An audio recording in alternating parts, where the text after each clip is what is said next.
And bibisitahin na natin ang ating azola. Video ko mga 3 weeks ago. Ipapakita ko sa inyo yung picture dito sa taas. Basta ilalagay ko lang dito yung picture. Hindi pa siya ganito kadami. Ngayon, after 3 weeks, ito na siya. Yan. Yan siya yung duckweeds. And ito yung azola. So, kunin natin yung mga duckweeds. Ito yung duckweeds. And ang kaibahan nila dito ito yung azola.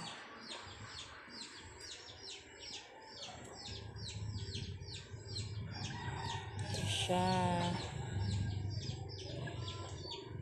siya ang azola.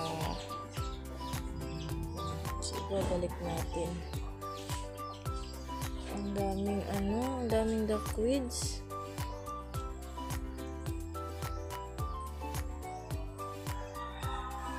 Kailangan tuloy na siya. And then, ito ipapakita ko sa inyo yung nakaseparate ko na nasa maliit na lalagyan. Ayan na siya ngayon. So, ang dami ding duckweeds dito sa gilid. Aray ko, kinagat ako ng langgam putik. Okay.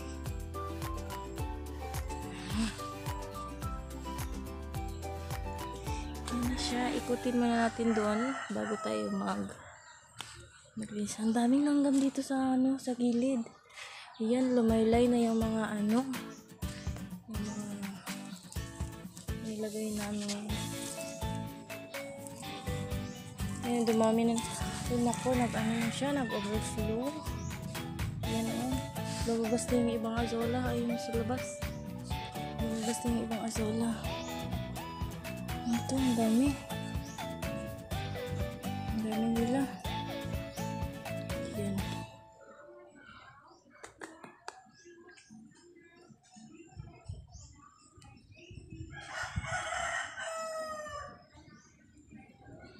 Hindi din ako nakabalik dito ng mga ilang weeks na. Diyan na makikita lang sa namin, sa bintana namin, tapos hindi ako nakakabalik dito.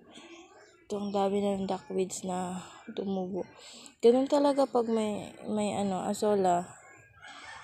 Normal talaga yung may duckweeds na tutubo. Kaya kukunin lang to siya. Pagtiyagaan lang tong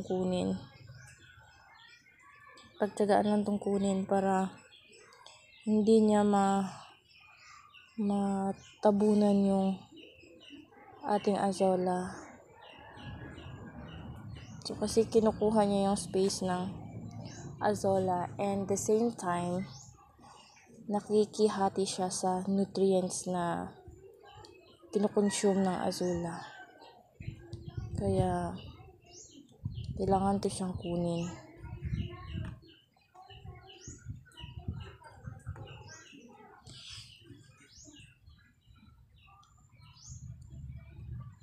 Ayan, no, makikita niyo talaga yung duckweeds. Yung naiiba talaga yung duckweeds kasi sa azola. Marami na sila. Ang dami ring duckweeds. Ayan. Ang dami na nila. Ayan, ang dami na. Compare sa last video natin. So, ganun lang siya kadali magpadami ng azola. So, madali lang masyado magparami ng azola. So, yung ginawa namin first is, kasi konti na lang yung natira sa akin na azola. Kasi sa pag-transport is, na siya, na maraming namatay. So, yung ginawa ko, naglagay ako ng animal manure sa isang dito sinasabi ko. Naglagay kami ng animal manure dito, and then nilagay yung azola na natira. So,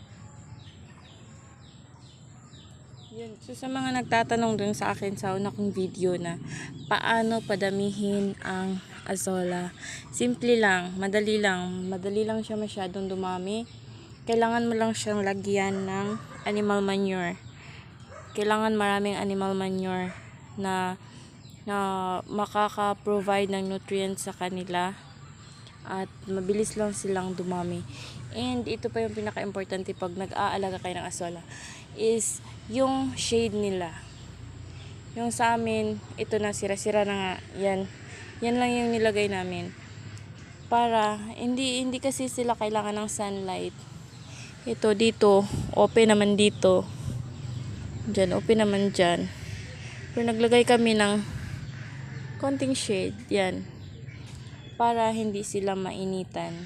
Kasi ayaw talaga ng azola na naiinitan. So, kailangan mo talagang lagyan sila ng yung maanuhan sila ng shadow or matatabunan sila. Kahit sa umaga maiinitan sila, and then pagdating ng tanghali hindi na, and sa hapon hindi na. Kailangan lang nila mainitan ng sandali lang talaga. Ayun, kung makikita nyo, ayun yung may parang itim na malaki. Ito, yan is animal manure yan. Animal manure yan na hindi pa siya nag-sink. Hindi pa siya lumubog kasi malaki pa siya. At ito pa, ayan, animal manure din siya. So, masasabi ko na sapat talaga yung nutrients na makukuha nila kasi marami pang animal manure dito na hindi pa siya nakukonsume. So, ito naman ang kaibahan ng duckweeds at saka azola. Ito siya is duckweeds. Yun ang duckweeds, and then ito naman siya yung azola. So, madali lang siya i-identify, and madali lang to siyang kunin sa mga sa mga pan ninyo. So, kung makikita nyo yung ganito, kunin nyo na. Kasi nakikihati yan siya sa nutrition na makukuha sana ng mga azola. So, kailangan yan siyang kunin. So, ito nga sa amin, hindi ko na siya parang hindi ko siya na-visit. Kasi ako talaga yung nag-ahalaga dito eh. Ako yung naglagay ng animal manure. Halos ako talaga lahat dito eh. Kasi hanggang ngayon, matagal ako hindi nakabalik dito kasi inaasikaso ko yung channel ko nga. Kaya ngayon pa lang ako nakabalik.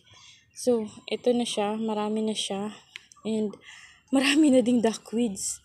So, marami na yung azola. Madali lang siya talaga masyado mag-multiply. O, tingnan nyo, ilang weeks pa lang ito. Ayan na sila. Ang dami na. So, mga 1 week na lang ito, kukunan na to. Kasi hindi na to sila dadami kasi nagpang-abot na sila talaga lahat. Kailangan nila ng may space. So, kailangan lang may space para makapag-multiply pa sila. So, ito, nagsiksika na sila. Next week, kukunan na naman natin ito. So, next week, abangan nyo yung video ko para sa pag-harvest nito. And kung sino man yung gustong bumili ng azola dyan, I'm located in Hinanangan, Southern Leyte. Parang dito sa Southern Leyte, ako pa lang yung may may azola na tanim. Kasi yung naghanap ako ng mabibilhan ko ng azola is nandun pa sa Samar. So, kailangan pang pumunta ng Samar. I think 4 to 5 hours galing dito sa amin. So, makarating ng Samar. So, sa mga gustong bumili ng ng azola, message nyo lang ako sa aking Facebook account. Tapos mag-comment kayo kung gusto nyo pang malaman about azola. And mga questions handa akong sagutin. Hindi po ako professional na tourist, or hindi ako dalubhasa sa mga ganito. Nagbabase lang po ako sa aking experience sa pag-aalaga nito based on my own observation sa mga ganito. So, ayan. Marami na tayong nakuhang. Sobrang dami talaga ng kitang-kita talaga siya. Yung sobrang green pa nila. Sobrang pa nila. Healthy sila kasi sila sa nutrients ng azolla. So, sa susunod is ipapakita ko sa inyo yung mga harvest. Ko lang pala sa inyo. Kung wala pa kayong idea about sa price ng ating azolla. Pero ewan ko, doon kasi sa mga tinatanungan ko is yung price range nila is from 350 per kilo to 500. Depende na lang po yan siya sa usapan po. Yan po yung presyo ng azolla. So, basta kung may man, i-message nyo lang po ako sa aking Facebook account, Charmode, and tanong nyo na lang po sa akin doon. Kung may mga katanungan kayo, kung ano man dyan. And comment nyo na din po kung may kayo dyan. Kung may advice kayo sa akin. Kasi marami tayong na mas expert pa sa atin. Comment nyo na lang po yung advice or questions ninyo about dito sa ating azolla.